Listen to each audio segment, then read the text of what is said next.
घुंगुड़ी जेतिकी हास्यास्पद कथा सेतिकी विरक्तिकर भी। आपण भी केतबेले होई पारंती घुंगुड़ीर शिकार। हाँ दर्शक बंधु, आमे शोइला परे निश्वास प्रश्वास नेबा बेले स्पष्ट शब्द को घुंगुड़ी बोली आमे कहिथाउ। आउ एहा पाखरे शोइथिबा लोकटीर निद भी हजाई देइथाए अथवा झगड़ार कारण भी होई पारे। तेबे आसंतु ए घुंगुड़ी को आमे केमिति बंद करि परिबा ता विषय रे किछि टिप्स आलोचना करिबा।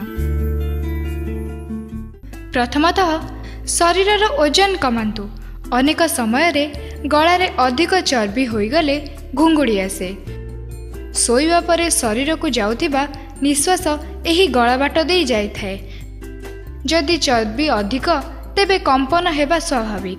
सेथिपई प्राय मोटा लोक माने सोइबा परे बेसी घुंगुड़ी मारि थांती। मद्यपान कम करंतु। बहुत लोक मद पीवा परे घुंगुड़ी मारि थांती। सेथिपई सोइबार 2 ରୁ 3 घंटा पूर्वरु मद्यपान करंतु नहीं। ठीक समय रे सोइबा अभ्यास करंतु। निज जीवन शैली को जदि ठीक न रखिबे एहा सोइबा परे घुंगुड़ी सृष्टि करिबो ता नुही, बरं अनेक रोग को डाकी आनी थाए। तेणु प्रत्येक दिन 7 घंटा ରୁ 8 घंटा निश्चिंत शुअंतु।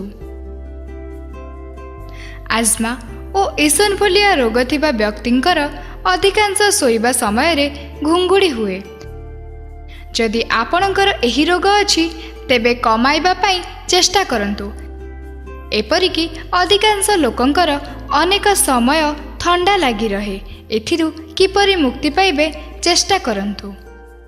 खराब जीवन शैली भी लोकंकर घुंगुड़ी मारिबार अन्यतम कारण।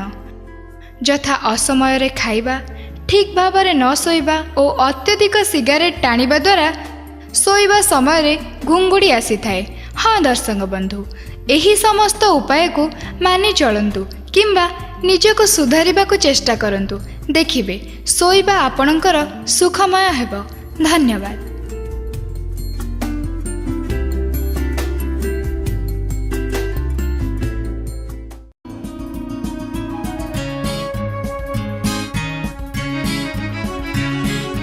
Health park.